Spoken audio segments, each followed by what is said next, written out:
মাধ্যমিক শিক্ষক বিন্দুদয় খুব ভালো খেলা চলতেছে, গোলের কাছাকাছি বড় সংযোজন সেখানে গোল হবে না।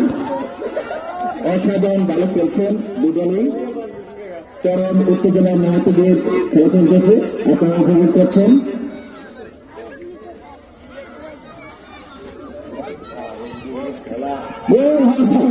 সেখানে এটা ফুটবল নাকি হ্যান্ডবল খেলা চলতেছে? এখানে কি ভলিবল খেলা চলতেছে না হ্যান্ডবল না ফুটবল? দেখতে পাচ্ছি অনেক ভালো খেলা চলতেছে আমাদের আজকে খেলা। আবার এদের যদি ঘোরাফেরা না করে প্রতিনিধি চলে আসুন মোবাইল খেলা দেখার জন্য।